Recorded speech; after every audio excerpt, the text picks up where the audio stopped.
Hello, everyone. This is Brother Benson, and I'm here with my brothers. They are on their way coming, and we want to have a conversation today. We will just want to look at the why the police impunity and brutality might cost President William Ruto his second term in office, because it's something that now people are talking about, and so many of the political analysts are trying to look at the reason why this could be one of those hurdles for him, especially when it comes to his second term. And that also might also confirm the statement that he made, especially when he said that he will not hand over power. So the people who feel that that statement was a statement of a sense of defeat, and that is also something that we are going to discuss about that. There's also the briefs that have been given with the doctors, especially from KNH, concerning the condition of the mask vendor who was shot dead. And, yesterday we were getting briefs that he was coming from Omabe. That has now been dismissed, is from the mountain. Yeah. And I think the father spoke today in the company of Okia Tata. That is something that also we will be discussing about that, and also the issue of Gunism. And now we are not seeing the political class taking full responsibility. I saw the brief for today. The police are saying they're going to investigate that, and we will know who is responsible. But like there are so many videos that are going rounds in the media, and there's also a tweet or like a WhatsApp group that is being circulated on the social media about some communication taking place. But there's something that I was curious of, especially in WhatsApp. When I don't know, when you have a WhatsApp group, does it start with 07 Makobura, or it start plus No, 254? it depends. But I think Yeah. that was a doctored. I think it was not a genuine thing, Yeah. because normally, especially when you save numbers and you're chatting with them Hmm. within the group, most of times it does not really. It depends. It should start with 2 plus 2 5 2 4 5. Yeah, It gives you the area code of the place that you're coming from, right? And yeah. that's why, like, I was not I was still very curious, because like I was looking at some of the numbers were coming out at 07, so I said, okay, let's first of all wait and see what is happening. Oh, anyway, let me take this opportunity to welcome you all, and to know Miguda. How are you doing, sir? I'm doing good. Yeah. I'm all good. Hmm. How about you guys? We are doing fine. Miguda, how about you?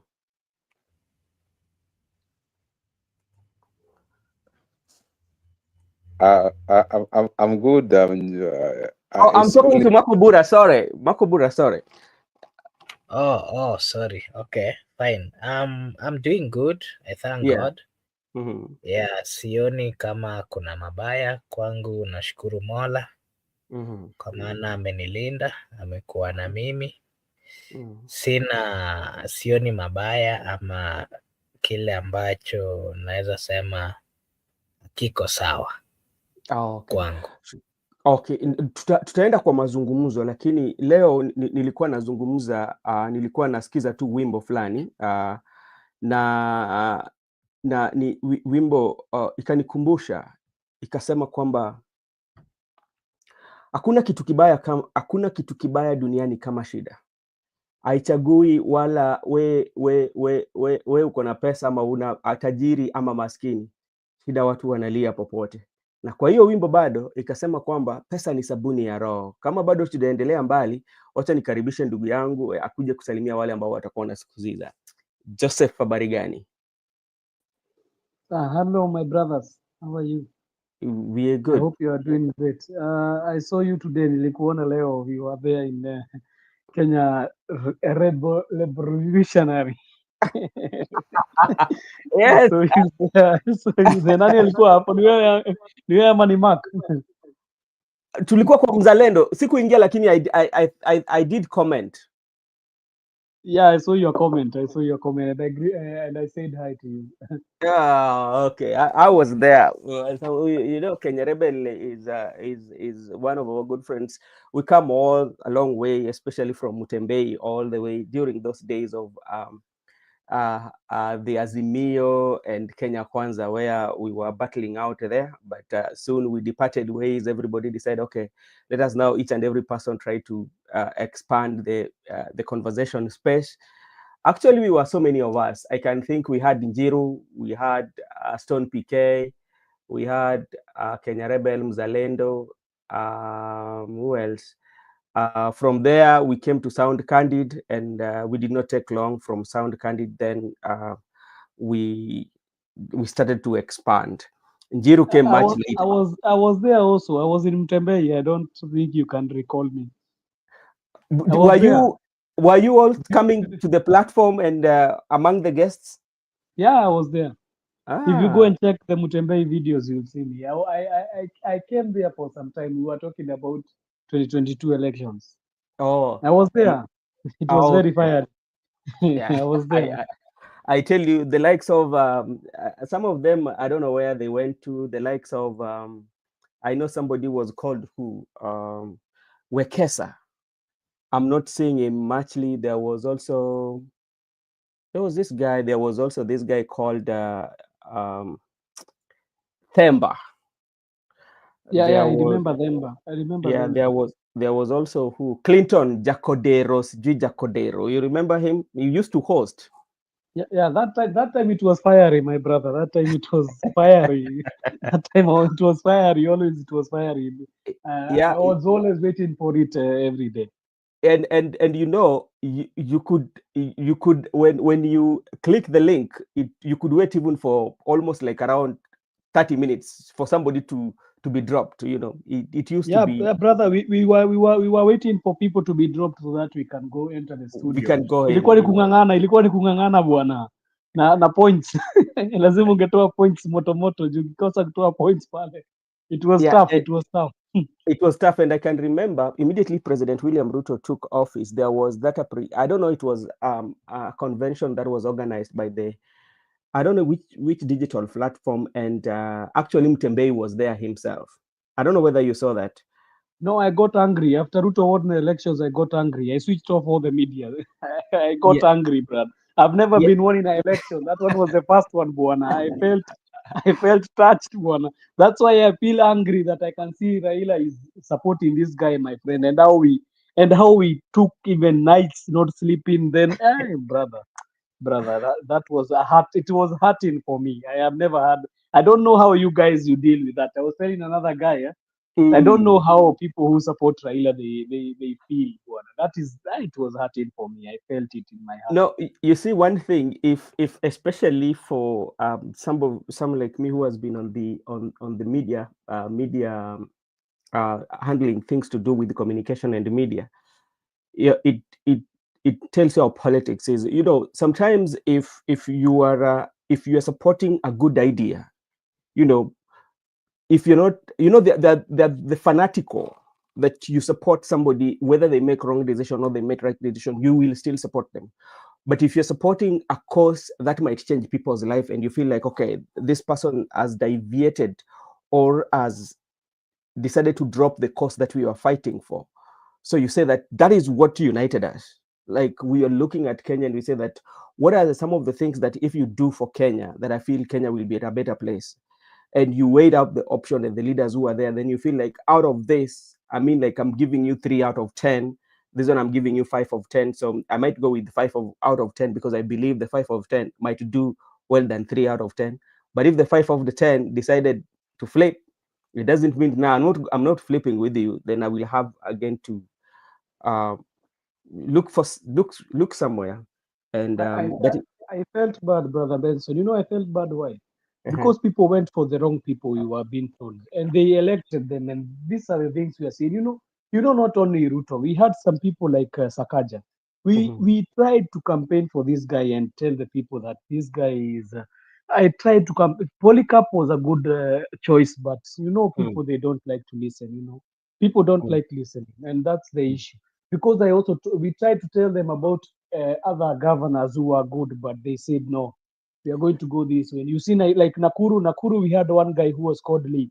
These guys Yeah. they refused to listen. They refused to listen, and they went for this lady. Now you see Nakuru is always problems and problems. And we were trying to tell them, but even BBI, I remember we supported BBI so much in the channel. You remember? We were talking even about BBI. And And I felt hurt so much because BBI was a loss for Kenya. It was a loss for Kenya. People thought it was politics, but it was a loss for Kenya, brother. I can tell you. mm, yeah, so those are the days, but like still, we are still having this conversation. All is not lost. We are still having conversation on the issues that are affecting our country. And today we just want to have a conversation, and the conversation is about the impunity and the brutality, and especially um, during this administration. The impunity and brutality, especially when it comes to the police, it did not start with this administration. But what makes this one so much exceptional, or this one, what makes this one more different, is that it happens, especially you find that the majority who are feeling the wrath are the young people. And you look at election that is coming. And maybe to start with you, Marco Bura, do you think as a country we value the human lives?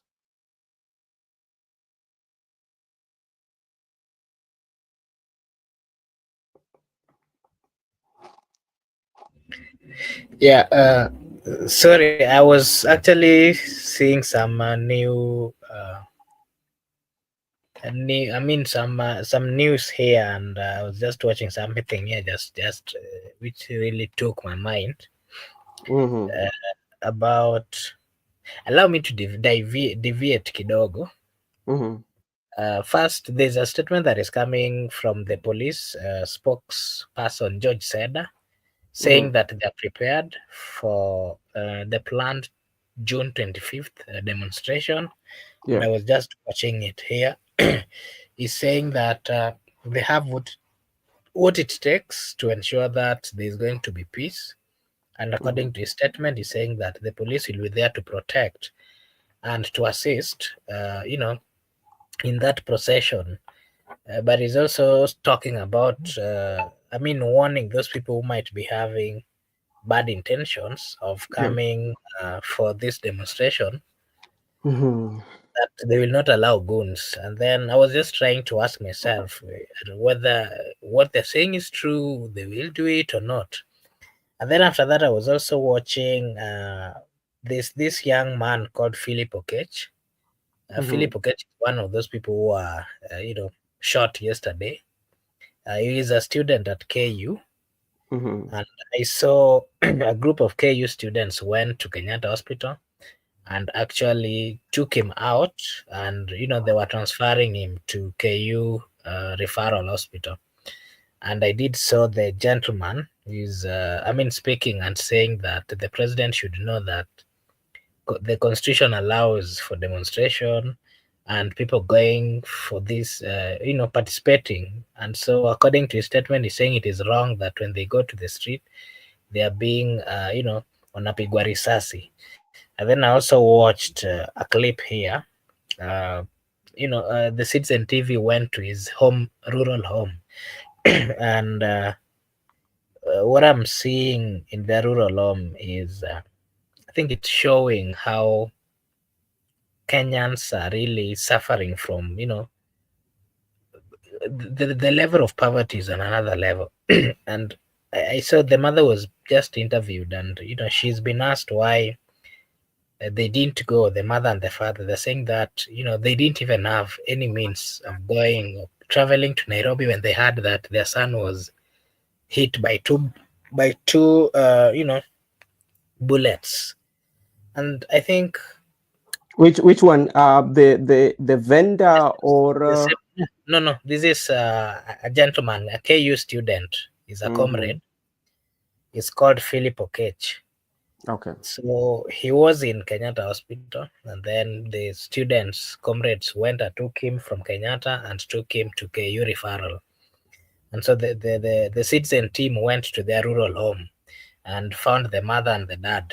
And they're speaking painfully and saying that they were unable even to come and see when they heard the news to come to Nairobi Mhm. because of the high level of poverty that they are facing, and even the status of their house, and the environment, I think speaks it all.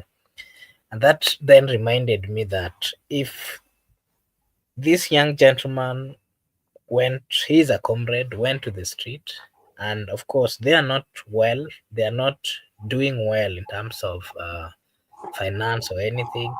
Mhm. He's coming from a place where you can say they are not, there's a lot of poverty over there. Mhm. And then that reminds me of, I think maybe one of the reason why he decided to go for demonstration is because, you know, he's fearful of what is going to be ahead of him. He's fearful about, his future. That he is going to school, for example, but the system is not working. And probably that might be the reason why he decided to also get to the street and fight for the future. Mhm. And fortunately, he was hit by two bullets. I think that is something very key. We need to look into it. Remember, the people who are going, majority of the people who are going to the street, Mhm. it is, this government should be very keen. Makobora, They, Makobora, let me ask you, because like there's something that we need to highlight here. And let's say like when you look at this the state of the family based on what you've worked, and if you look at the government of today in your own analysis, do you think that this is something that started with the administration of the President William Ruto, or this is something that has always been in the system for long? it is something that has been in the system, Mm.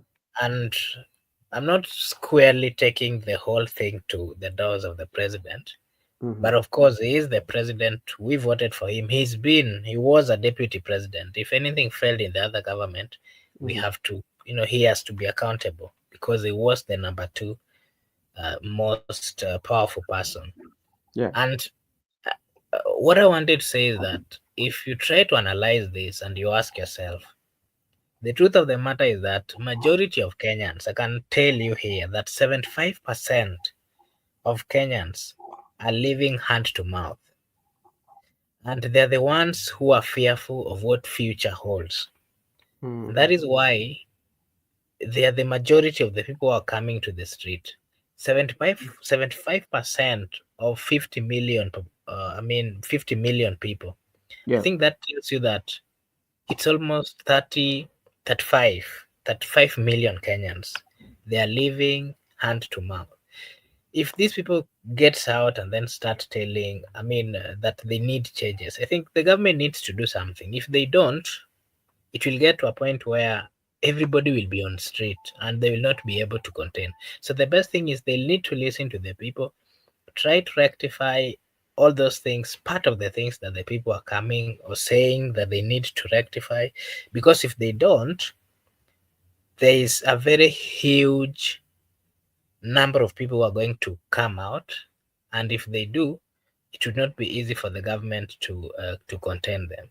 It is up to the government to do something that can be helpful to the citizens, and especially those, at least make their lives easy, at least give them hope that we are trying to do some. You are doing something about the issue of unemployment. Yeah. You are doing things in matters of increasing, developments in the republic. That way, I think the youth should have some hope, and they will not really come out for these massive demonstrations. Okay, thank you so much, Makobura. And Meguda, then I will come to our good brother Joseph. And what we are looking at the police brutality and impunity that we are seeing in our circles, and right now in the administration of President William Ruto. And as I mentioned earlier, it is not something that we might say that it is new. It has happened both in all the administration. I mean, even the previous administration, we had that. But when you look at this administration, is the young people, because they're the people who are now agitating and in the forefront, fighting for accountability and transparency. You connect it to the election, if that one is going to cost it. But when you look it into details, do you feel as a society where we are, do we value the life of human being?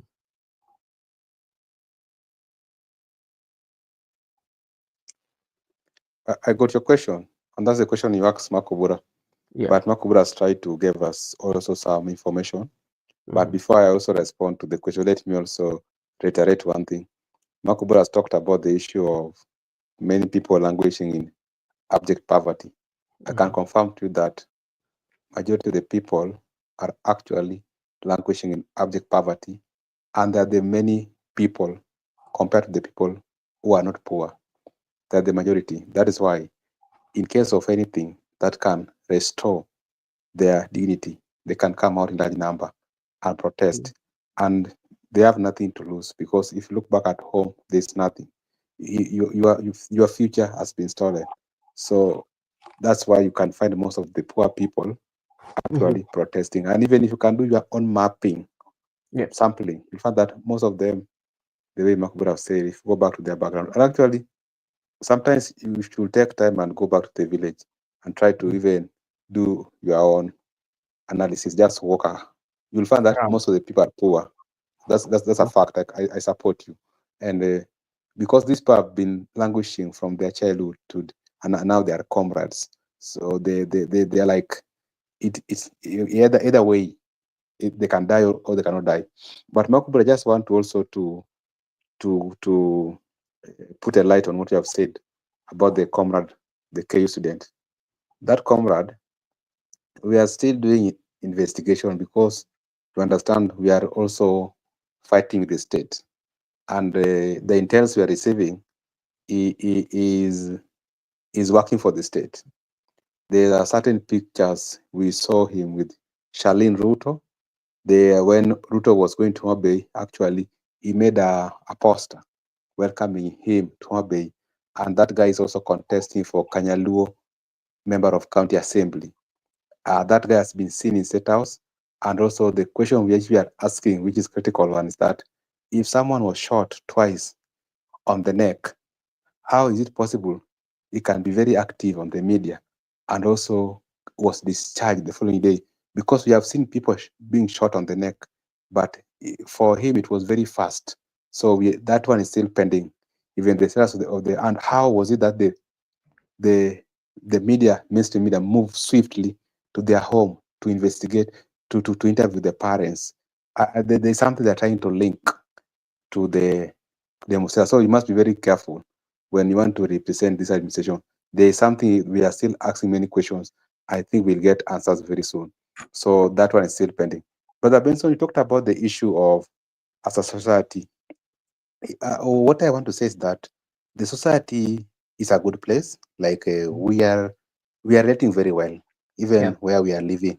We are good. We protect each other, because we are diverse. Even where we are working, where we are staying, in transportation, moving from town to home, home to town. We are different. There are not only Luos in matatus or in markets or Kikuyus in estates. We are Yeah. diverse, and there haven't been any war among the citizens. Even when people do differ ideologically, even in our estates, people differ ideologically. There are those pro Ruto, there are those pro Gashagwa, there are those pro Raila, but we are still neighbors. You understand?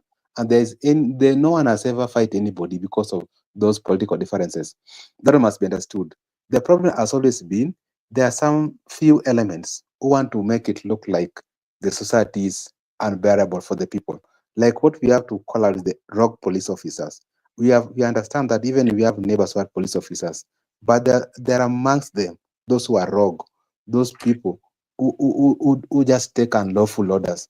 And even there are rogue politicians, those politicians who are crafting on how to sponsor goons to attack civilians. I think Yeah. that is where the problem is. But generally, in society at large, we are peaceful, we relate very well, and Mhm. we live in peace.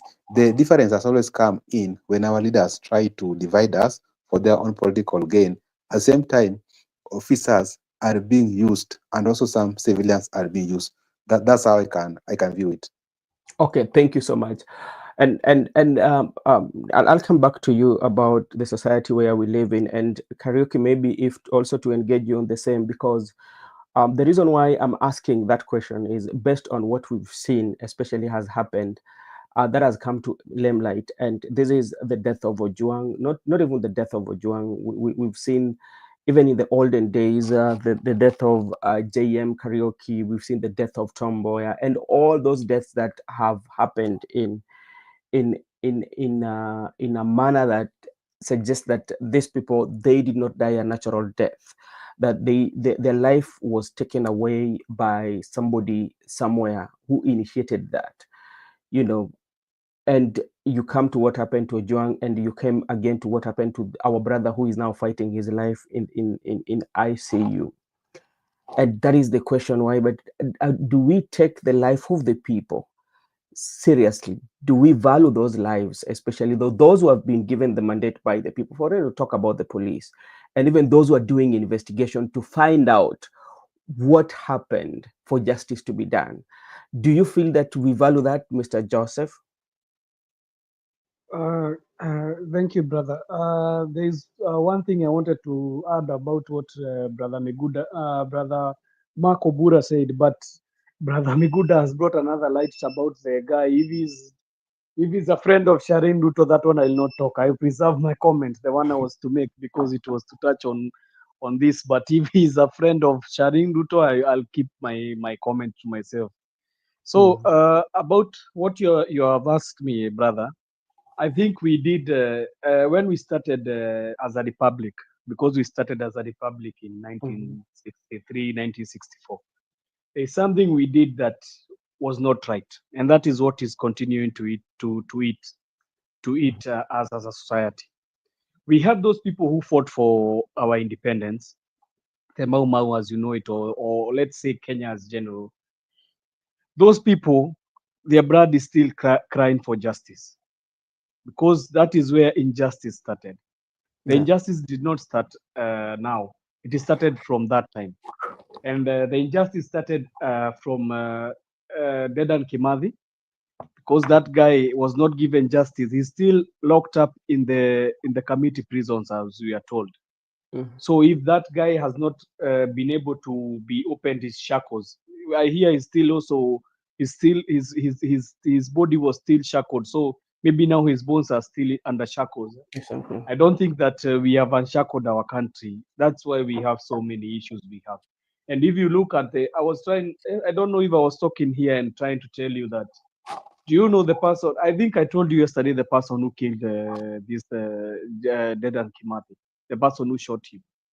So this thing is like justice is always crying. The country, land, and the blood that we always symbolize in our national flag, the blood is still crying for justice. And that's why we have had so many injustices in the country.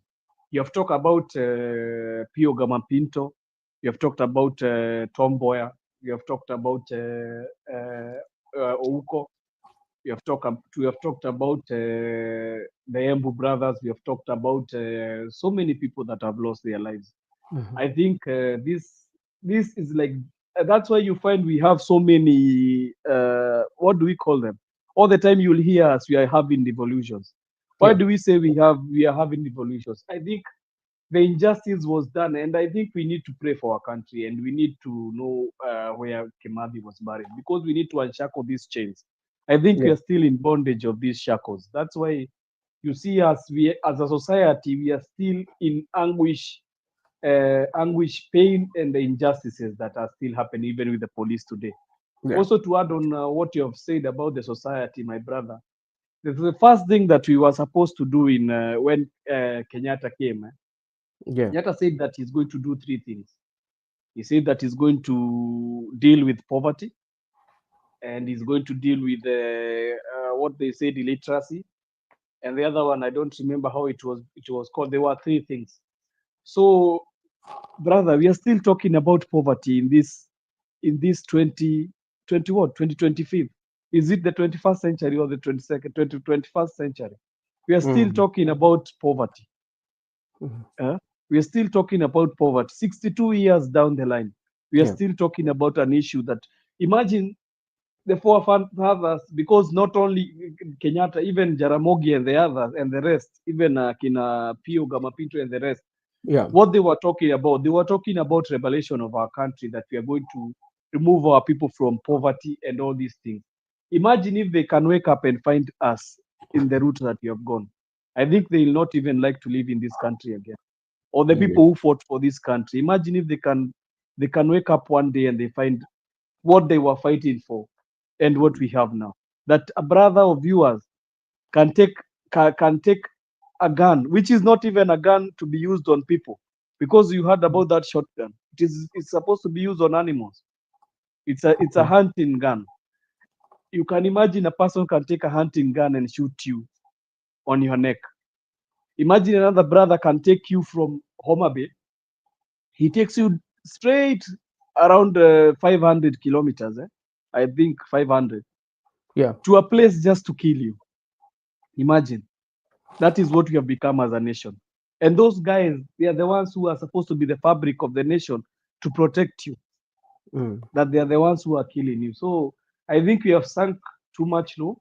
And Mhm. if we don't find ourselves as a society, Yeah. I don't know where we are going. And for Marco Bura, what he said about those guys saying about 25th of June, they are going to protect Gen Z. It's just trying to play with the Gen Z's mind, because and the people who are going to go for the demonstration, because you cannot say you are going to protect them and you are saying that that day is not going to be commemorated. They first say that that day is not even known in the calendar of the history of Kenya. They say they don't recognize it. So Yeah. how do they then say that they are going to protect us for something they don't recognize? It means I even they are not going to give permit for the police to do the demonstrations, because it is not recognized. Okay, maybe if you can tell her, because like you've said something that we've lost it, we've lost ourselves and we sunk so low. So how, where can we trace ourselves and start? Okay, now this is the place that where the rain started beating us, and how can we start moving away from a situation whereby the life must matter? You know, whether you are in the hands of the police or you are walking in our streets. Yeah, where can we trace that, and as a country, and pick up ourselves and say that, okay, now we know we've sunk too low and we cannot continue to sink. How can we pull ourselves from that pit, where we are as a country? Brother, we started this in Kenyatta 1. Yeah. Kenyatta 1 is when all these injustices started. Because if you found they killed JM Karaoke and nothing was done, even the investigations were showed. Imagine JM Karaoke, we have never knew who killed him. We have never known who killed him. So is it the police? Because we hear there is a one police constable who said that he's the one who shot him. Yeah. We don't even know if he's the one or what happened, because we always told in circles. So this injustice started at that time. You Sorry. you can hear me? Yeah, I can hear you. This injustice started at that Kenyatta 1, and it has gone through all these phases. What we tried, brother, we Hmm. tried to change the police force, the police back then, into a service, because it was a police force before. Now we try to change it to a police service, thinking that you are going to better the conditions and remove the police force from the politicians to become independent. But of late, I'm seeing it's better even we could have left it as a police force, because when it became a service, it brought too much impunity. Hmm. There is so much impunity. There is nobody who can, when it was a police force, we could have said, yeah, it is the president who has sent this police to come and Yeah. kill these guys. But now we cannot trace it back to the government or the executive. Where will we trace it? Hmm. You trace it to the IG. The IG tells you no. Is not is we were given orders from above. When you try to go to the orders from above, you hear the president telling you that I don't have authority over the police. So we Okay. got ourselves into a quagmire that we cannot be able to remove ourselves. And Hmm. also the other thing that we have done, what we need to do, because you asked me, we don't come here only to talk about problems. Yeah. We always also come here to talk about solutions. Yeah. Why did we have to have an IPOA which is not funded, an IPOA which does not have his own police force? That if Mm. they see a police doing those rogue police doing the things that they are doing, they can arrest him. That the IPOA needs to go to the police to tell them to come and arrest another police. Don't you Mhm. see that was a disservice? Why don't the IPOA become like EACC? That the EACC can come for you when you have corruption cases and it Mhm. becomes funded. But I can agree with, we have very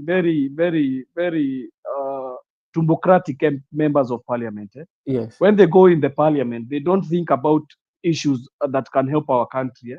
They always think of what they can remove from the executive and how they can get money. Because if we have members of parliament who are thinking logically, they Yeah. can try so much that they are not going to add money for. You see, they added money for police, but they have not told us if they are going to add money for IPOA. Did you see Yeah. them talking about anything of the independent institutions? They cannot No. talk about that. That's why you hear even they are reducing funding for the judiciary, because they are afraid of these guys. So this is something that is tied in a cobweb of series, brother, that we cannot be able to deal True. with it now until we deal with the software. We are dealing with the hardware. The hardware is this police we are seeing wrong. Those are the hardware. We need to deal with the software. The software is inside the police force. We are the police service. We need to deal with this police service and also have an IPOA that is working. Because if we don't, we imagine you are seeing an IPOA chairperson is the one who is standing in a press conference together with the National Police Service boss. Is that And even justice? Would you expect to get justice from that? as they give those briefs and they're talking about a life that has been lost, and that tells you, do they really value that life? That do they really value that life? And forget even about that. We will talk about more as time goes. I will bring more. Okay. Are you done, my brother? I can also add one thing, brother. Okay, go ahead. I can also add, there's something I wanted to say about the IPOA. Hmm. We have an IPOA that was recycled members. Do you remember who is Isaac Hassan? Who was Isaac Hassan? He was Isaac Hassan was just an IEBC commissioner. Why do we have to recycle old people, brother, in these things?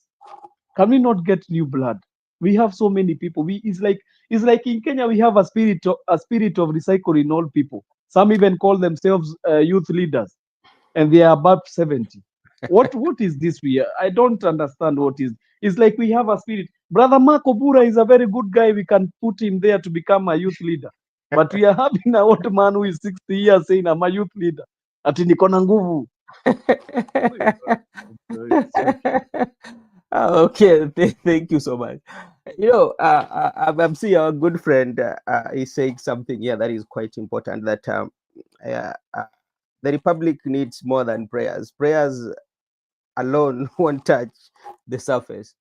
And my question to you, if those that we've delegated, or those who have taken the responsibility to be like the people who give us spiritual nourishment, are the same people that do not ask pertinent questions, are the same people maybe sometimes receiving a lot of money that most of the time, and they don't question, how can they pray for us?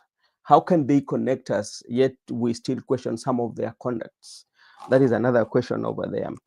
And Makobura also, just on the matter of the life of human being, especially in our country. If you look at, I take you back on the number of protests that we've had, especially after the election or during the election or any other areas, especially when it comes to compensation, because we know compensation does not bring somebody to life. But we've seen this, especially young people during the protest, they die in a very mysterious circumstances. They get the bullets, they're being killed by the police during those, they're being tortured. But immediately after maybe political agreements or political ceasefire between those who are having an exchange, like it usually doesn't reach the table where discussion are being discussed, especially when the positions are being given. And these were the life that were lost. And that is why we say that as a society, do we still value the life of the people and see that, okay, how do we value the dignity and the life of the people? When you look at even the protests that we've had, even with the history, we are not narrowing it down to the administration of President William Ruto, but we're looking at it in abroad as a country and a society.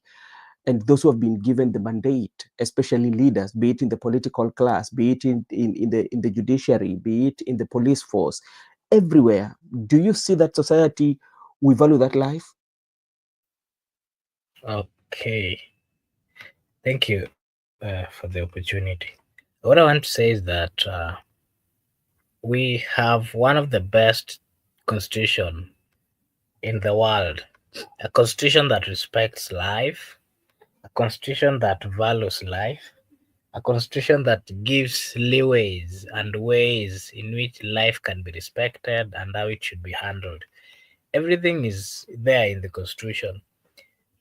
It is so unfortunate that as far as life is a sacred thing, as far as life is, a very precious thing that is only God given, life is the only thing that once you mess with it, you are not going to get it anywhere. Once you get, something bad happens to you, it leaves you with a disability and it affects you know, it affects your entire production. I want to say that with if we respect lives, if we empower people who are alive, people who have the ability, people in the society, I think we'll have the best society to live in. What has been happening is we have a group of leaders who do not want to allow others to also, get to a point where they can do things on their own. They don't want to allow people to get to a point where they can reason together. They don't want the citizens to also get exposed and to get to know what is really happening on the environment where they live. It is that unfortunate. But I wanted to say that life is not respected. We've seen people lose their lives. We've seen politicians come and promise that they are going to be compensated, that something is going to be done so that we don't lose lives again. It has never happened. What you are seeing is consistent deaths. What Mhm. you are seeing is consistent, consistent beatings, consistent abductions, which then leaves people with, disabilities. Some of them are killed and, they're never found. And their families are left with scars whereby they grow up, they in their daily activities they remember, whenever they remember of one of them who is not there, it brings a lot of pain, and that even Mhm. affects their production. It is such a painful thing that personally I'm saying it is not right. We Yeah. need to respect life. We need to respect life.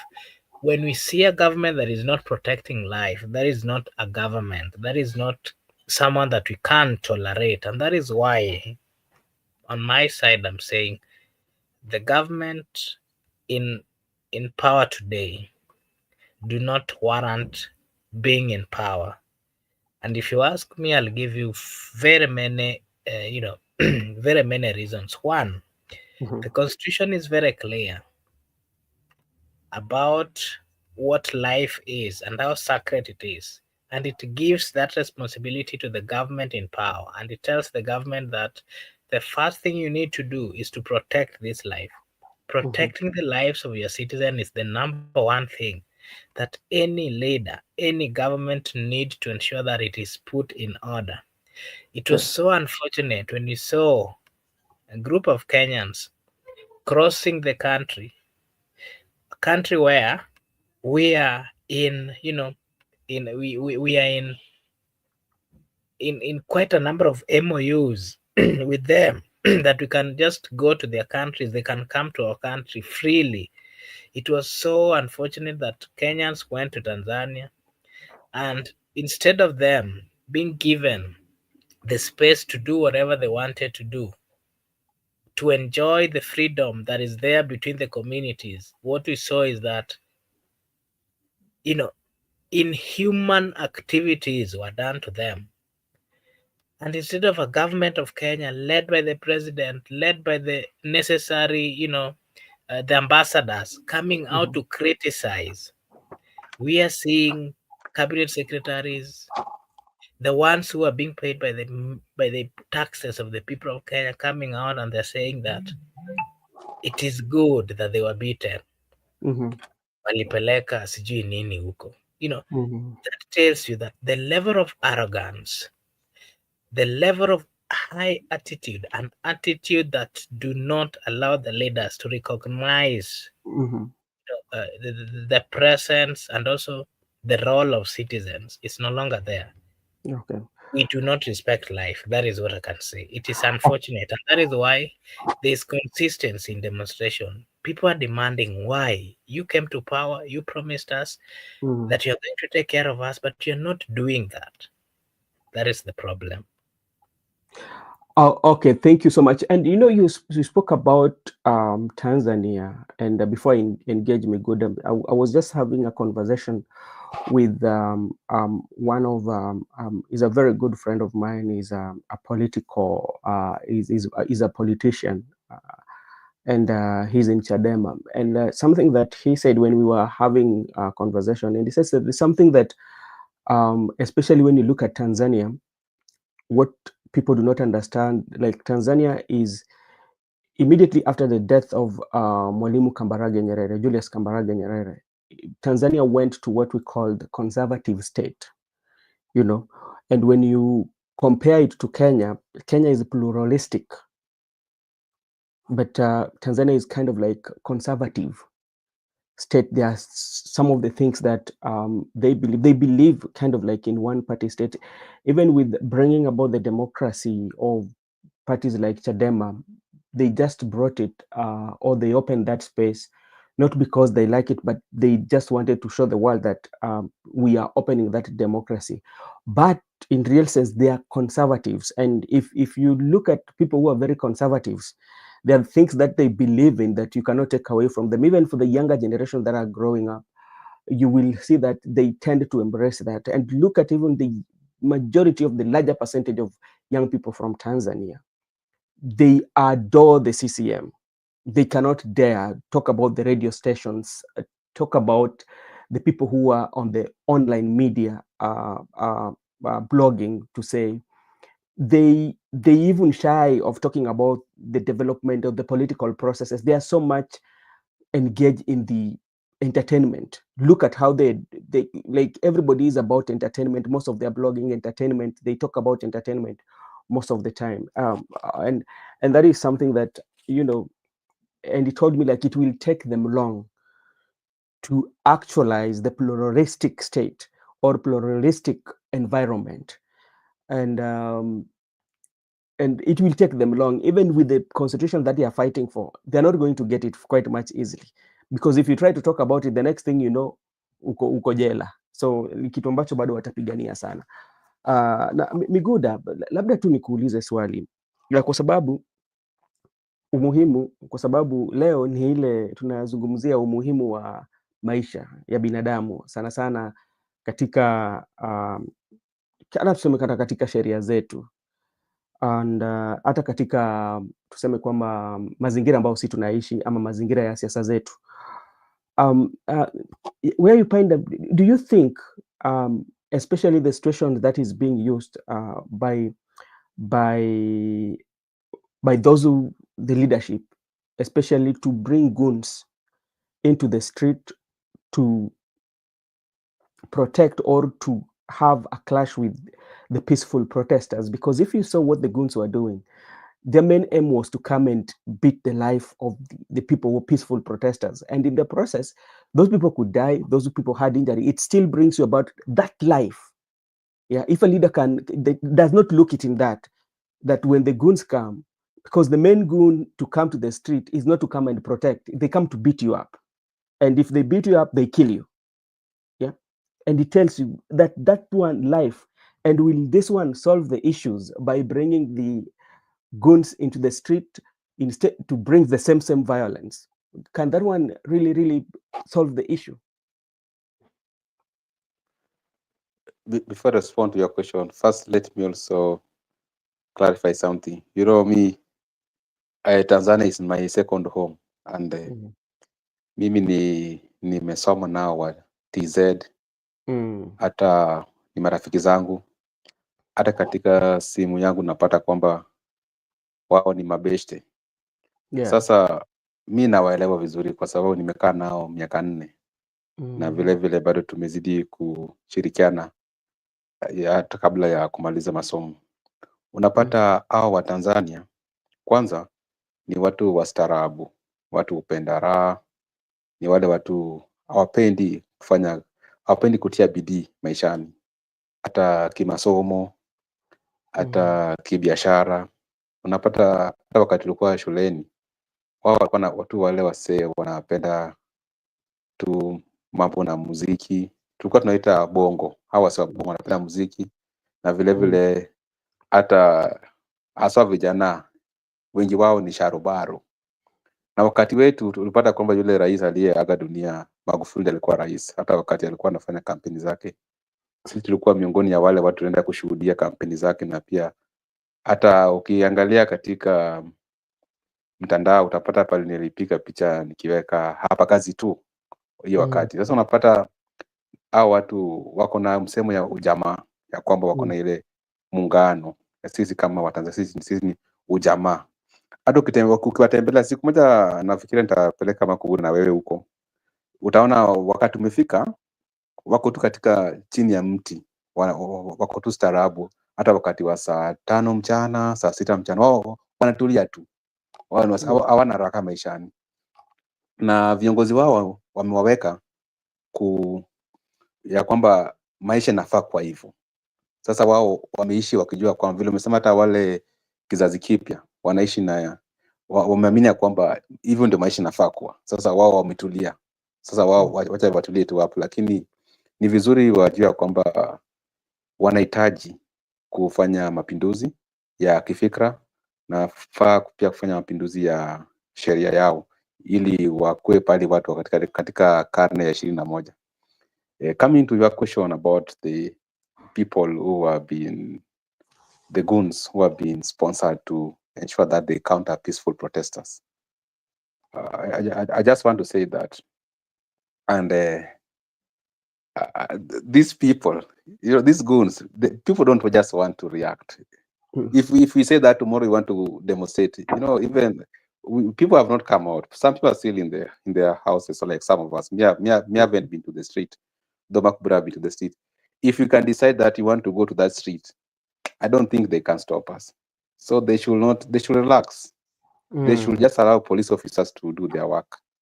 Police officers should come out to ensure that they protect the people and the properties, and also they should provide security to the people. But the issue of goons coming to counter protests, I've never read anywhere in our constitution that has gave the goons authority to counter demonstrators. It is not in the constitution.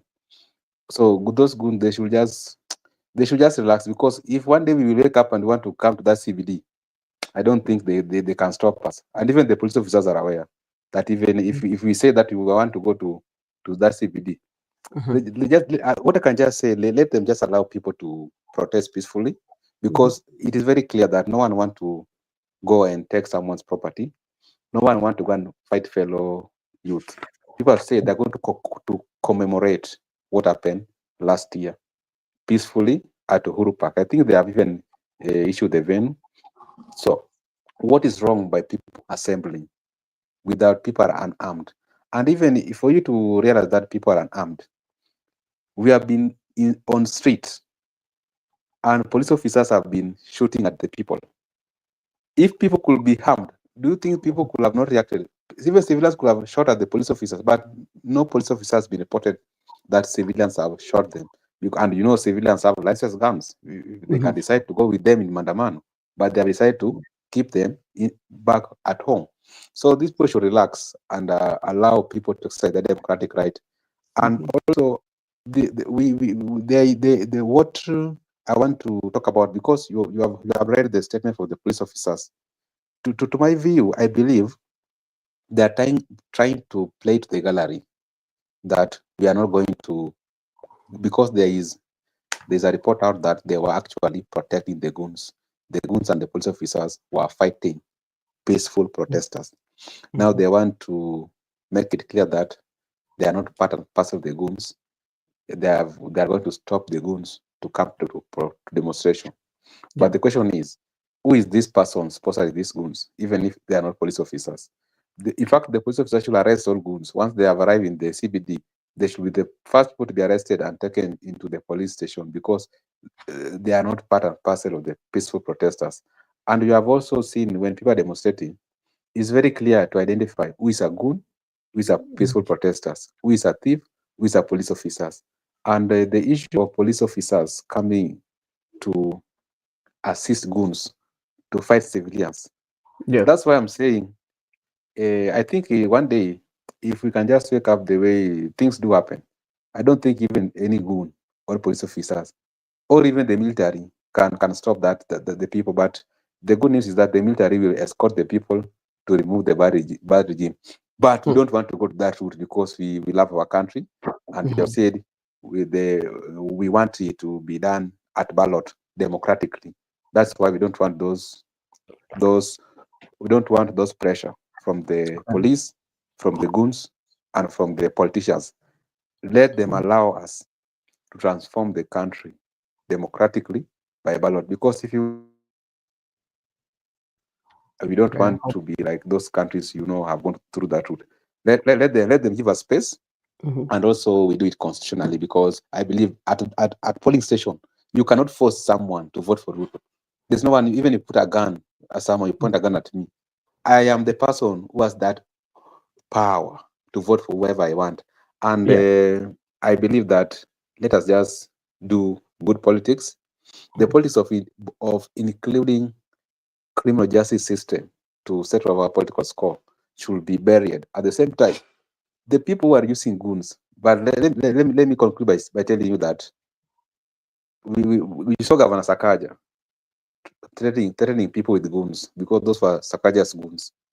And the question we are asking Sakaja, if you want the game of goons, can you manage? Because even one of the aspirant, Babu Oweno, Babu is the master of goons. So if you want the games of goons, you cannot compete the people.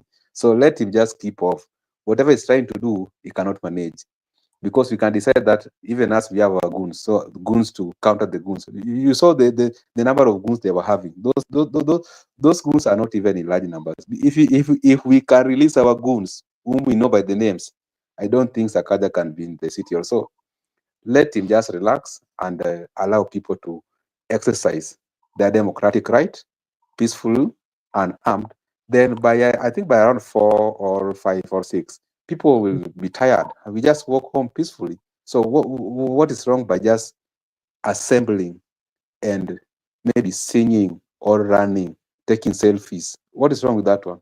I don't, during the daytime. So let them just adjust with the current developments in the country. Let them not try to get us back to the dark ages. Okay, thank you so much. As we have having a conversation on the issue to do with the Goonism, political Goonism that we are seeing, that we saw yesterday. Actually, it's not the first time that we saw, and we even saw during the Mandamano, the protest by the Gen Z. It was infiltrated by goons, and they caused mayhem. And maybe this one goes to my brother Karaoke. And maybe when you see the situation where the country is, whereby there's that disconnect between the leadership and the people, and they are employing this kind of strategy to manage what is taking place, can this one really actualize, or can this one solve the issues that the country are going through? If people are protesting looking for justice and you come in with a strategy of Gunism, will this one solve the issues? Thank you again, brother, for giving me the opportunity. I want also to thank you. Do not ask me the question in Swahili. You know, I see your Swahili. Kiswahili chako mufti bwana. Siko nataka uniingishe kwa hiyo box bwana. And for Mr. Miguda, you don't leave me when you're going to TZ. You said you take Benson and Mark, but you did not say me. Usiniache bwana. Okay, coming to the question, brother. You asked me a very good question. The goons are not going to help anything. In far as I'm concerned, they are the ones who disrupted everything. They did not even help anything. They are making even tension in the CBD, because when you bring goons and they are carrying batons, how will the business thrive in the CBD? You know, even when I think about peaceful protest, if you have peaceful protest, business can happen. But if you have people who are fighting other people, there is no business which can happen. And by showing that the goons cannot help in any way, we have seen what they did. They came and they started robbing innocent people, even who are not in the demonstrations. And after that, they robbed the people. You saw even they took laptops to policemen. Oh, have you not seen the policemen? Even they have been, some of them have been arrested because they had stolen property. They entered business and they stole property from people. So the issue of goons, brother, we should not even be having it as a topic, because these guys, they know the people who paid them, and they sang it and we saw it and the media showed us. There is no reason for us to start asking who paid the goons. We already know. Everybody in his mind already knows. Even though we don't say it loud, we know the person who paid them, and we know what he was trying, his agenda, what he was trying to do, and we know he has failed. Because if you fail, brother Benson, if you fail in something, you start hiding yourself in other things. If you are seeing your things are not going straight, you start saying no. If you are trying to achieve your goal, you start saying no. There was no enough money. He has failed as a governor. We know it. So that's why he's trying to put his, and he knows. He knows that the business that he always does with the government. If foresaw the businesses that we were told is dealing with the government, he knows the government cannot do anything to him, because there is dirty secret to deals they do with the government, which I think Ruto is very happy with it, so he cannot do anything to him. So for the goons, and also brother, those goons were not strong enough. I don't know why brother Meguda is afraid of them. They were beaten, brother. I saw a video of one goon who was told to swim on sewage. He was being told swim till you reach the other side. So they are not strong. They were also running. How can you have goons? I've never seen goons who are running. Have you ever seen goons who are running? They are being chased and they are running. So if he had those are not strong goons. So he need to recover to strategize his strategy. But I'm telling you, if this Thursday tomorrow they bring those goons again, somebody will die, brother. Somebody will die, Okay, and he will die, and will die, and he'll be burnt. You saw there was a guy who was touched with his motorbike. That will be the case tomorrow. That will be the case tomorrow if he tries.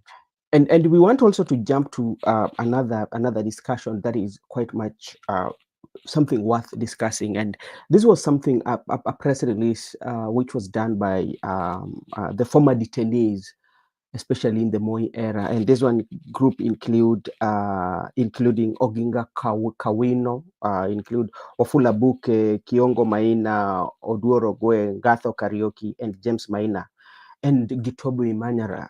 Their suggestion was like they were asking the Right Honorable Prime Minister to withdraw or to leave or withdraw himself from broad-based government.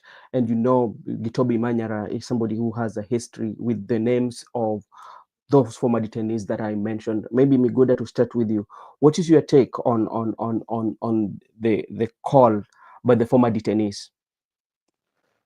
Okay, before I respond to your question, today there are many things that are emerging. My brother Kariuki has also requested that when we go to TZ, we should not leave him behind. But now you liaise with him, brother Benson, because then I think we will be going actually, and because I know the terrain very well, so we will just I will just go so that we'll go. I think we can go to at the home of the late Mwalimu Julius Nyerere. It's not far from Sirare, so from there, there's a lot of history. So you can last with Brother Benson so that when we will be going, we will be with you. So hautaachwa nyuma. Brother Benson, the issue of former detainees calling out the issue of police brutality, and also I saw them speaking, and people like Odiworo Ngwen, Gitobi Manyar. Actually, you know that ODM, it was for Gitobi Manyara, and they sell it Raila. ODM came from Gitobi Manyara. It was Gitobi Manyara's party. Now Raila took it from him, so he has been part and parcel of the party. Brother And even- Miguda, can I interfere? Please, can you explain how ODM was Itobu Imanyara? I need to know Okay. about the history. Sorry, I never knew the history. Okay, thank you. Before referendum, we had we had two symbols. There was banana and chungwa, and the people were yes were banana, people were no were chungwa. Now, after, because it was the Ruto, Kalonzo, Uhuru, Raila, and other brigades who opposed the constitution, so it was that because they have won, they should form a party so that this party should compete against Kibaki in 2007. But Uhuru had to shift because Uhuru was being prepared to take power from Kibaki. So there was no way he was going to oppose Kibaki. Now they were looking for a symbol. So they ended up with because there was already ODM in place, which was registered as a political party. So they opted for ODM Kenya. And now ODM Kenya was the one for them to use to compete Kibaki, because you understand what happened, Kalonzo and Dan Manzo running away with ODM Kenya. So Raila is also, to some extent, he's a genius politician. People are saying so, to some extent. Okay. So I don't know whether he had prepared Gitobi Manyara earlier that things might change with this ODM Kenya. Now you go and register ODM. But initially, the person who registered it was the Gitobi Manyara by that time. So Raila opted from ODM Kenya. When Kalonzo was running away with the party with Dan Manzo, so they had already a ground to land on. That's how ODM came to power. That's how ODM came to play the 2007 election. It was registered earlier before ODM Kenya and before Uhuru left and Kalonzo and Manzo left. That's why I say it is a property of Gitobi Manyara, who gave it to Raila, because you understand the long history Raila has enjoyed with Gitobi Manyara during those times of multi-party democracy, detention.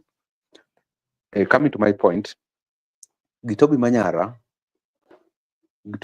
and Odiworo Ngwen, of late Gitobi Manyara has been missing in action, but Gitobi Manyara has also lost several times in Meru because of Raila.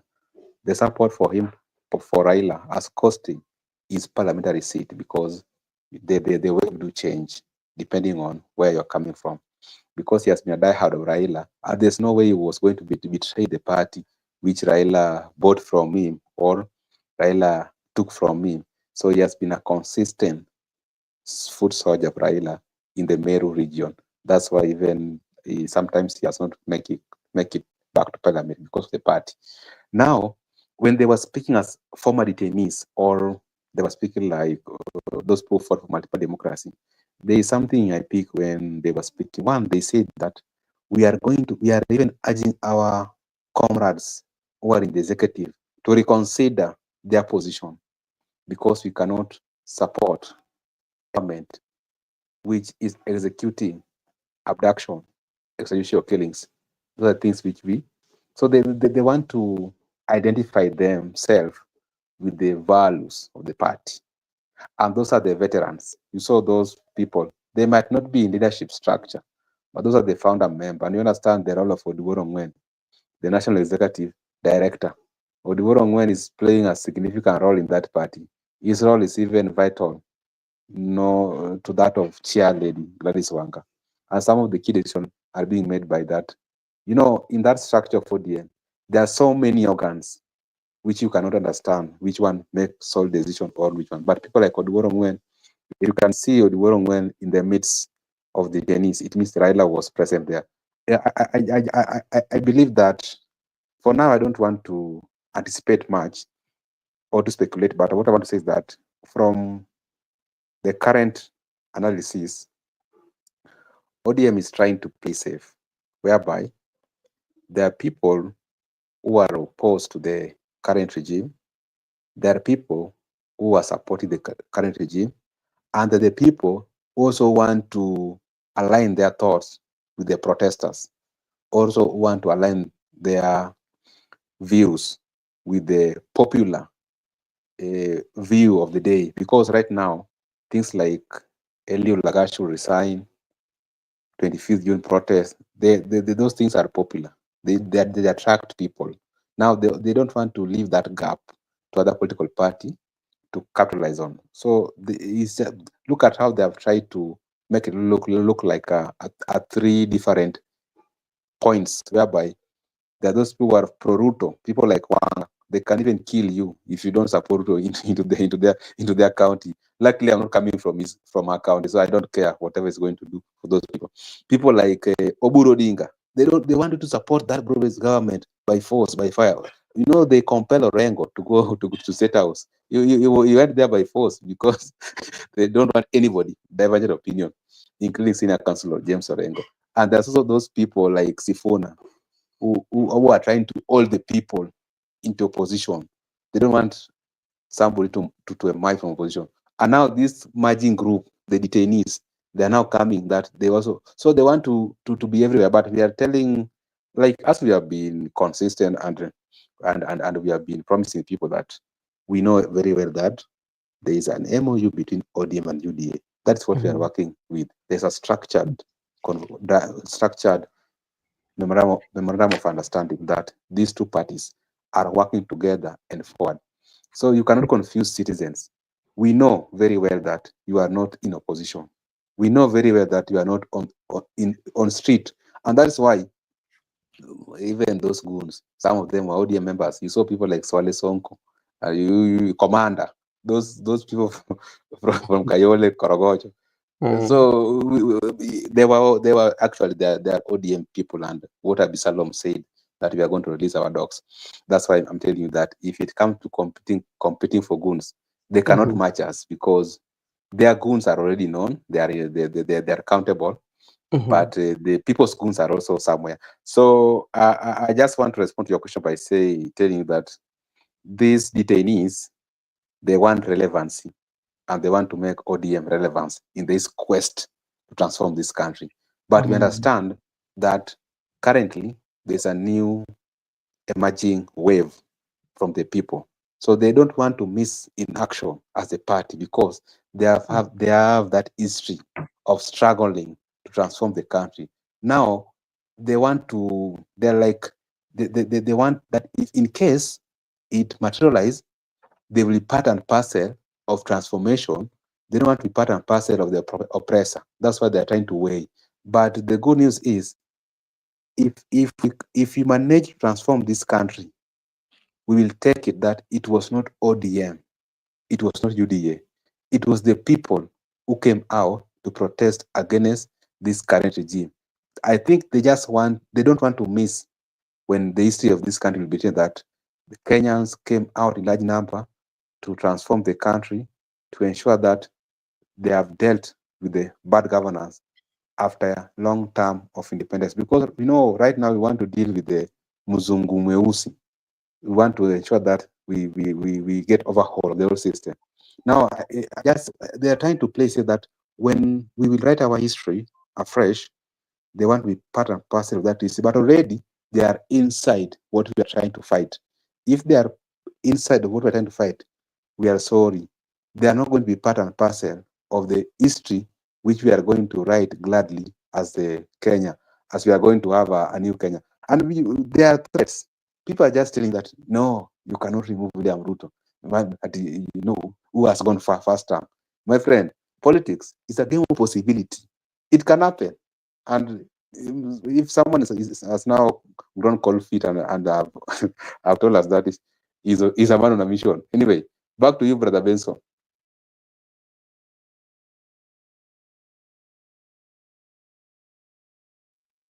Mute. You are muted. Oh, okay, sorry about that. I was speaking to somebody was reaching out, and I ended up muting. And Gitobi Manyara and the people that are in that meeting. There's I just saw the list of today the Kisumu delegation were in State House, and if you saw what the promise that president made, especially to Kisumu, and you combine the cost, I mean the money that especially you the project that was promised to people of Shai, and you combine that one to Kisumu, is almost passing is almost about the budget that has been allocated. How is it going to work? Brother, can you tell us what they promised? Because I never knew what happened in that meeting. Let me look for it. Let me just look for it, and I will give you. I was just looking at Makubura. Can you just check? Makubura, do you have it? I think it was posted by one of the CECs. I was just having it here. Then I lost it. I saw and like in that list, Kabonyo Kanyagwal was not there. Remember that Kabonyo Kanyagwal project fishery something is not there. So I know the delegation that were there, and in that meeting, President was saying that the broad-based government is not their own making; it was sent from God. I don't know what do you have to say about that. Let me look for it. There's a place that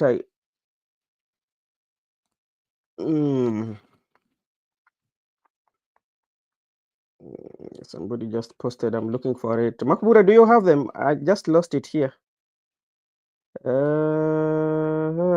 Just trying to check it. I'd also seen it, but then I pinned it somewhere, but unfortunately, I unpinned it.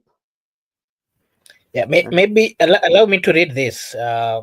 This was the comment of Anyang Nyong'o, professor, who is the governor of Kisumu.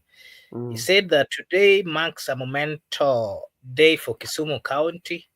I had the immense privilege of leading a dedicated delegation comprising our members of parliament, county executive, esteemed clergy, and professionals to State House for a crucial meeting with President Ruto.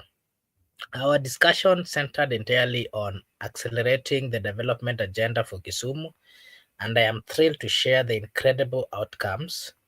I extend my deepest gratitude to Ruto, President Ruto, for his unwavering commitment and positive reception to our proposals. His dedication to Kisumu's growth was evident through a series of transformative pledges that will undoubtedly reshape our country's future.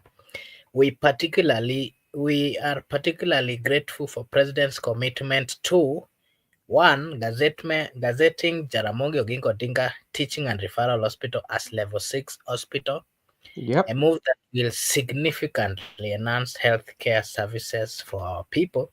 Number two, allocating 1.3 billion Kenya shillings towards the construction of Kabonyo Kanyagwal Aquaculture Fisheries Project, a game changer, our local economy and food security.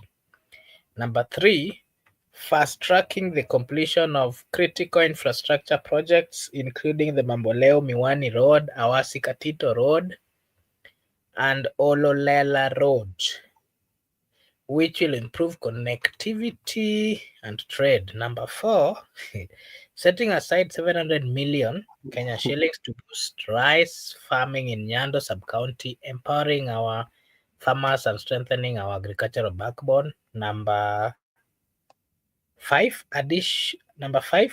approving additional affordable housing at Kanyakwar, ensuring more Kisumu residents have access to decent homes. Number six, progressing the Naivasha-Malaba standard gauge railway through Kisumu, positioning our county as key logistical hub. Number seven, committing 800 million towards the construction of ferry at Kenya Shipyard Limited, Kisumu, enhancing lake transport and economical activity.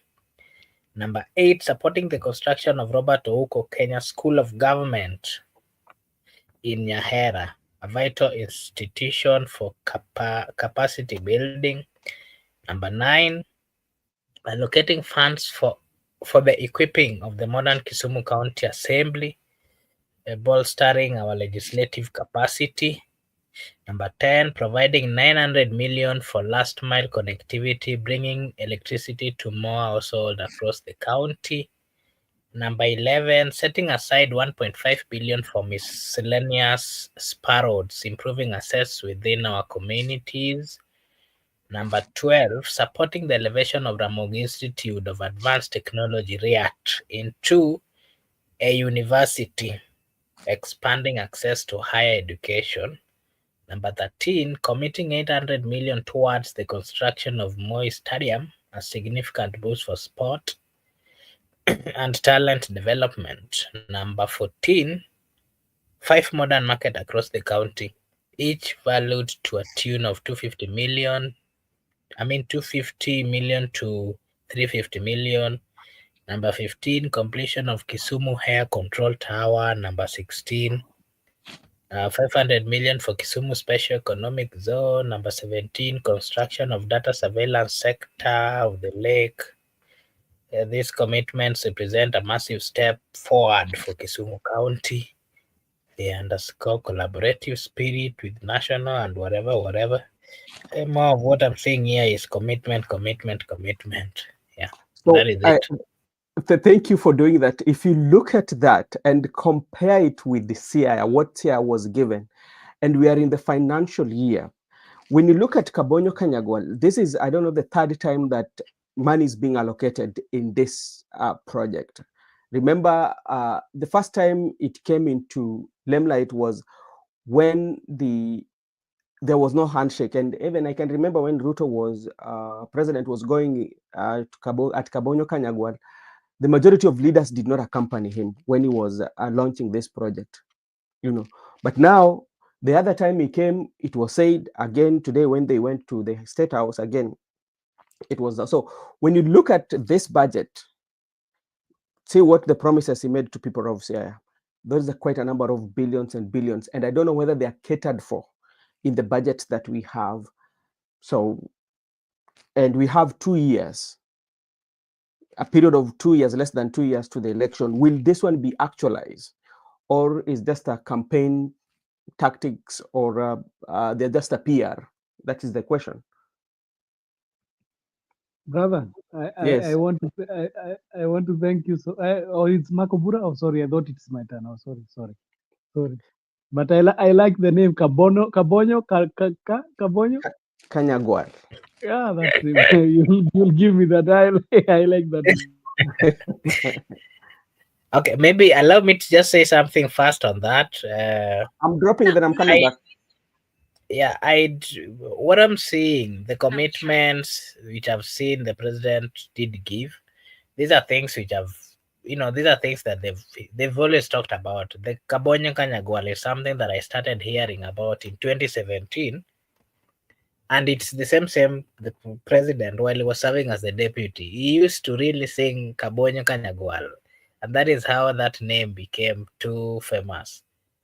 And Kabonyo Kanyagwa, there's a time, when they were going for campaigns, he would mention Kabonyo Kanyagwal so many times. And of course, then that name became known to the people of Kenya. Up to date, there's nothing that has been done in that Kabonyo Kanyagwal dam that has been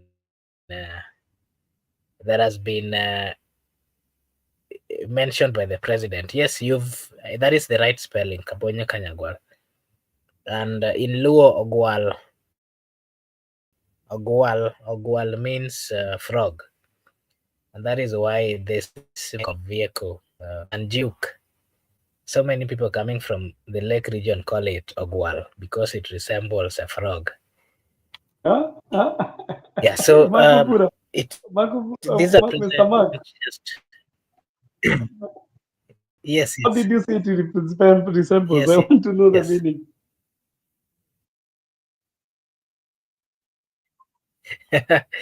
Ogwal is a frog. So there's this vehicle made by Nissan called Nissan Juke. I don't know whether you've seen it. It Yeah, yeah, I know resembles it. I know Ogwal, it. a I know it. frog.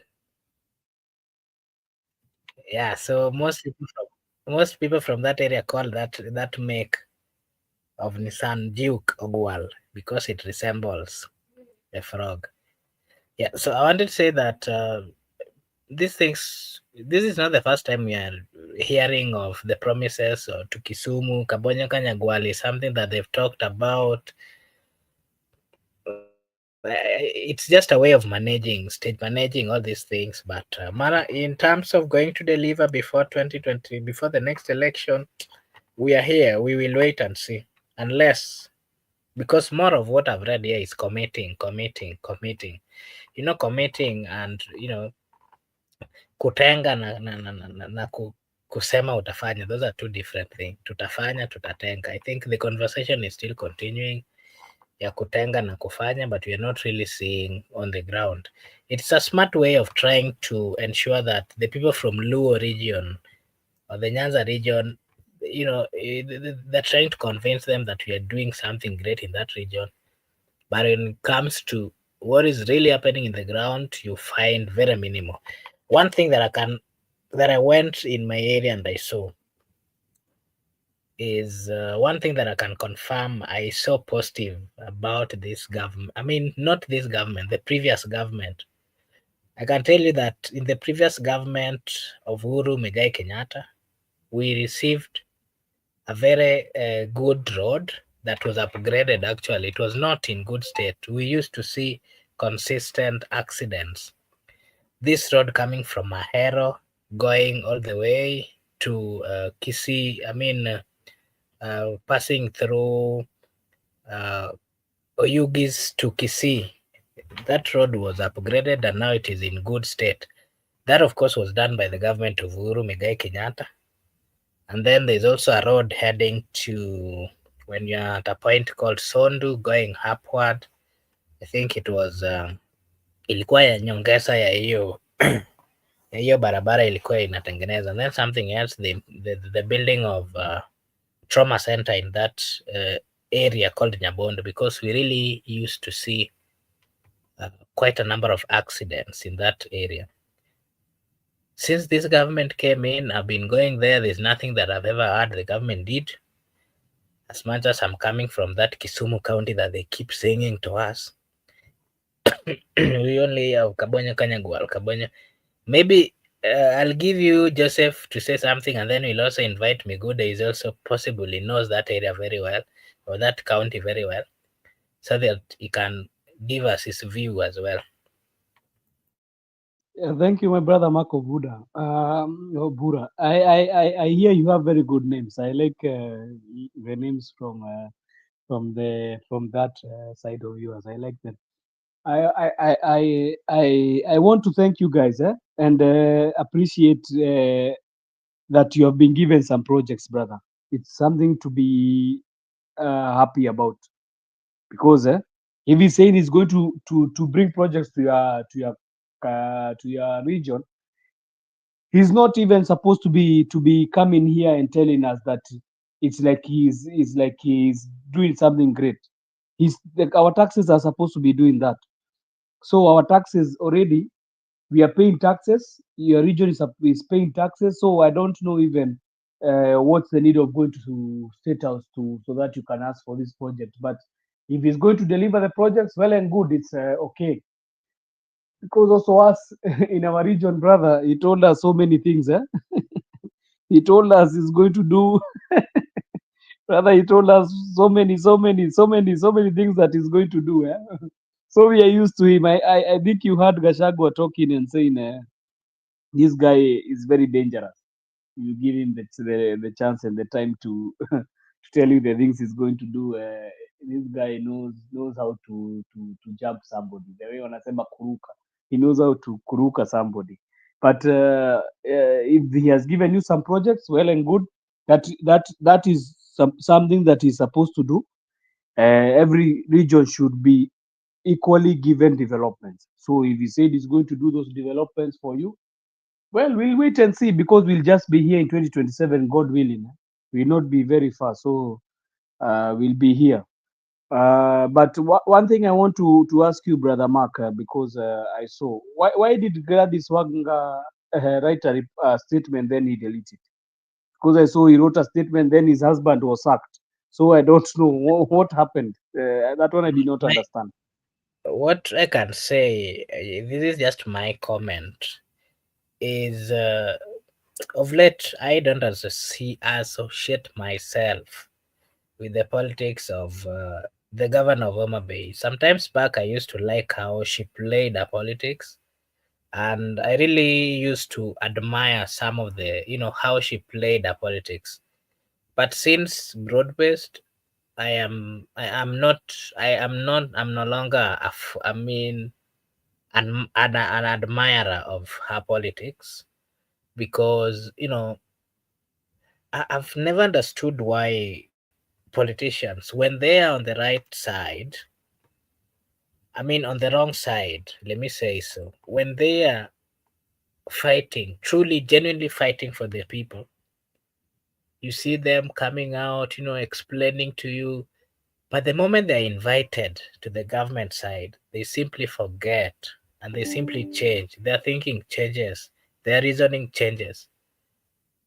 And that is one thing that I can say that I never liked when, when I saw the governor of Homa Bay do. Because me, I knew that she was a principled politician who was what we call stands.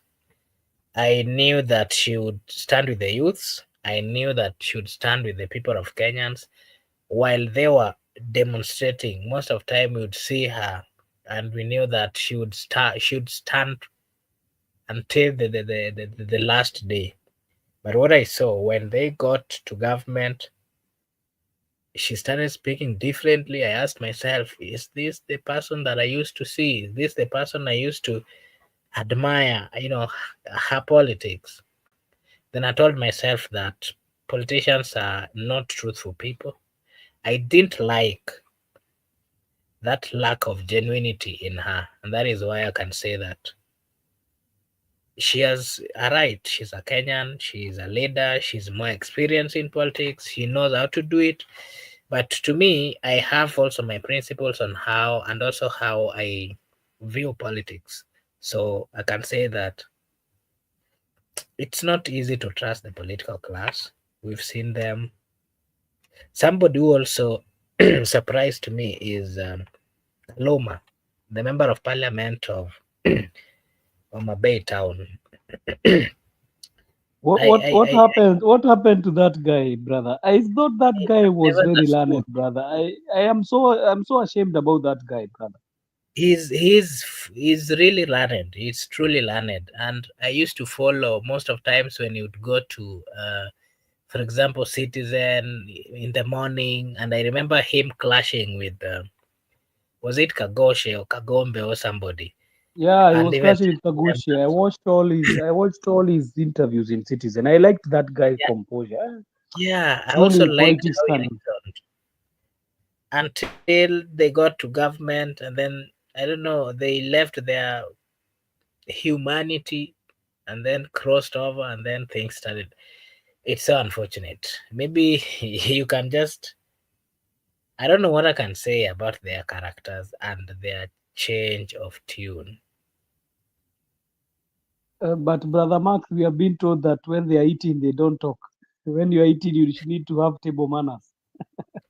Yeah, I've seen that, and I think it's true. That is what I can say. It is true that that is what they are simply doing, because they're in government. They feel they have no problem. They're not coming out to fight the way they used to. I'm telling you, can I tell you one thing? If this gentleman who was killed, Ojuang, was killed when ODM was still ODM, when Raila Amolo Odinga was still Raila Amolo Odinga, he had not, for example, joined this government. I'm telling you, there would be, I don't know, there would be demonstrations every day throughout the country, and I don't know. It's so unfortunate that when the people really needed them, the people of Kenya needed them, they decided to keep quiet. But again, it is their political right, it is their constitutional right, and that is the good thing with our constitution. It gives everybody a chance to do what they think is right for them. And of course, we should not judge them because they have their reasons. That is what I can say. Joseph? Yeah, but I've seen Brother Mark, Brother Miguda has kept quiet. He wanted to come in. Yes, Miguda can come in, and then I there was an interview that I was hoping to watch. Yeah, I think it's starting at 9. I think it was in KTN by. I wanted to watch Joe Ageo interviewing the former Chief Justice Emeritus uh, How do you think Maraga. about that guy, my brother? How do you think about that guy? Is he To the me, right I think guy for Kenya? he is. From my side, I've tried look following his politics. There's a point where people were saying that he's he's working for Ruto. But then I've tried following the Maraga that I know, and the strictness he has, the stand that he has. I think he cannot betray the people of Kenya. He knows very well that even his, his beliefs cannot allow him to to side with the government or to be paid to work for the president. I don't think he's that person who can do that. He had already shown to us that when people are seeking for truth, he is always there to you know to be seen as among the people who are also seeking for that. So I think he's a genuine person. He can run this country. That is one thing that I can tell you. He doesn't have any um, tainted or corrupt way of dealing with things. And to me, Maraga has what it takes. The same way Matiangi has what it takes, I believe Maraga also also has what it takes. Maraga can run this country very well. That is what I can say. And I think the duo can be a very good match. Eh? I think we can Yeah, have a I, very I good duo wish because I if wish these guys they can me come.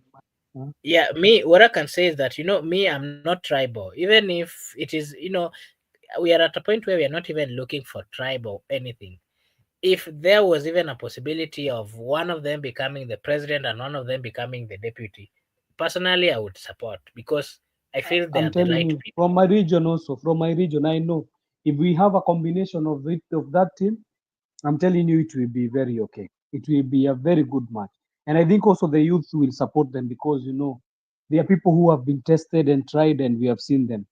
Yes, Yeah, Matiangi will have some closet yeah. he'll have I, some I, skeleton I, in his I closet, you but know, allow me to say something about Matiangi. Of course, there's some point that he didn't do well. That's a fact. But I think we need to understand one thing. If the people of Kenya comes out to support Matiangi genuinely, without Matiangi coming as a project of anybody, or without him coming, and then, for example, Rigiji would say that because of my support, you got to this position. That the former president would come and say that because of my support, you got this position. If he can come and just relate with the people of Kenya and he becomes the choice of the people of Kenya, I believe Matiang'i can be a good president. I know he has his shortcomings, but again, I can say that not all of us, not all of us, we are all human beings. We've fallen short of the glory of God, and we're not doing any justification here. Personally, I'm speaking on my behalf. I believe that there are so many problems that we've had, that we've done in the country. there are so many things that we've missed. And I at some point I believed the president William Ruto would do the changes because I felt that he has this commanding power. When the president speaks, if you are his junior, you'd think that this person, if I don't do this thing, is going to come for my, to come for me the following day. But what what we've seen, I don't know whether I'm clear. Yeah, I can hear you, Am I brother. clear? Yes, I can hear you. Yeah, I was saying that I at some point I believed that President Ruto was going to manage handling and also finishing by giving instruction to certain dockets that things would work out. I believed that for real. I can tell you that I believed he was going to make it. But it is unfortunate. I think more of the people that he brought closer to him, they are people who are corrupt. And when you have friends who are corrupt and you're also corrupt, there's no way you can come out and tell them that, stop this. They will never stop. And there's no way you'll have the courage to continue following them. So what I can say is that Matiang'i, to some extent, as much as of course he also has his issues, I think he has what we call commanding power, and he has the ability to follow up on something to his conclusion. That is what leadership is all about. When you promise that you're going to do the kabonyo kanyagwal, you need to do a follow up and ensure that it is being done. You'll find that there is some little money, amounts of money which had been given. And if you go to that place, you'll find that there's a possibility of finding nothing, but some money already had been given, for example. And that is why we need someone who can follow up to ensure that when you promise something, you follow up to ensure that at the end of the day, whatever little allocation that was done, it is used and something can be seen. I think Matiang'i did demonstrate in his leadership that he's that person who can do follow ups. And he does it with a lot of care to an extent that when he feels that you've not done it or you've not, uh, you know, you've not performed or you've not done what we call you've not monitored to ensure that it was done, we saw him questioning so many people that people did not really expect. And there's a culture in our leadership, there's a culture in the political class that they misuse things, and then they feel that nobody will come out to criticize that. I think Matiang'i is has some characters of John Pombe Magufuli, the late president of Tanzania. And he's a Mr. Fix It man. I think he can fix it with the help, of course, of people surrounding him, people who do not have so many tainted names. I think that is what I can say about him. But Maraga, of course, is the best. Is if he is also, if he's also on the ballot, I can tell you that he has what it takes. He's a truthful person. He's someone who, we are all Christians, but there are some of us that truly believe in that Christianity. And that Christianity, that belief, cannot just let them do things aimlessly. And that is what Maraga has portrayed to the people of Kenya. And it is always very easy to deal with leaders who I can say are truly into religion to an extent that when they want to do something, that religion, that feeling would not permit them to get into illicit things. And Maraga has that as well. I don't think he will come out if he sees you getting into corruption, and then maybe he'll go to church one day and then the following day he'll come and confess that I saw him doing this. Now, that's a good thing that I think we can comment. That's my take on that. Unless you have another question on that regard, Joseph, before I let Miguda come in. No, no, I just you can let me Guda come in. Okay, so Miguda, you can come in, and then as you give us your last remarks, you can also give us your, as you give us your take, you can give us your last remarks, and then Joseph will give us his last remarks, and then we'll call it a day. Thank you. Miguda?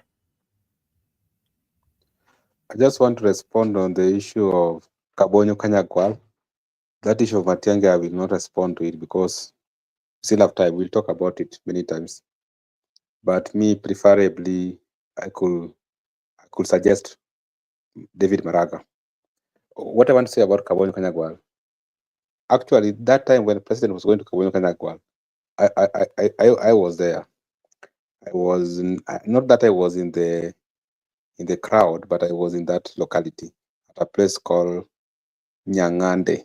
If you're coming from Rabur, you go to Nyangande, then Kabonyo Kanyagwal. We were with my brother, but my brother went for that rally. Many people went to that rally. They were hoping that they are going to have that project done. The village went to receive Mr. President, and up to now they are disappointed.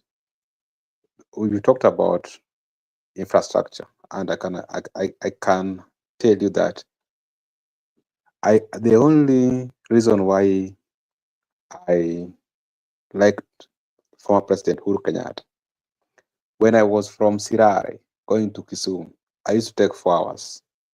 But right now from Sirare to Kisumu, we go, when we are using Probox, we are using 2 hours. So that's Probox, 2 hours. So just imagine if you have other vehicles. The infrastructure is good. And Makobura, the other time you came via Kisii to Homa Bay, you saw that bypass in around the Kisii roundabout. You saw it. Initially, it wasn't Yes, there. I did. So that I saw it. is yeah. So those are one of the Yeah. things we are celebrating, because initially it used to be a roundabout. So there used to be a lot of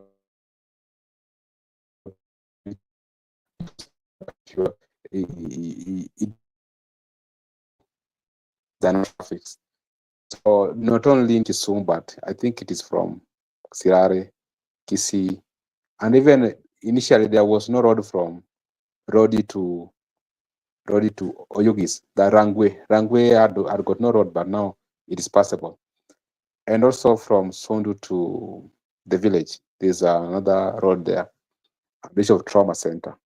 Actually, me, I went to the trauma center, and I think 2 weeks ago, not 2 weeks ago, Friday, last week Friday, I was there. I went there on Friday, and I found a good work, which was done by Oru's regime. So I can appreciate that in come to infrastructure and health facilities, it tried in that region. That is where some of us are coming from. At least we saw that when he was the president, because there have been presidents in this country. There was Kenyatta, one, Moi, Kibaki. We never saw such things. But during handshake, we saw trauma center, we saw infrastructure. It has been open, but now Kasonga has come with the Kabonyo Kanyagwal, and from 2017 to date, there is no Kabonyo Kanyagwal. How I wish he can complete that project, because the people are really disappointed. They have been promised for quite a long time.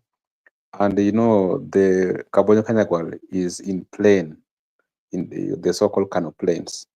But where we were at Nyang'anda, there is an island. Those people also depend on that project for job creation. That's why it's very important for him to complete that project.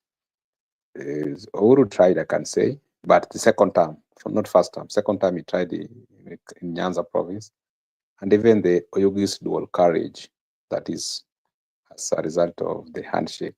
There are so many roads which are completed in Nyanza.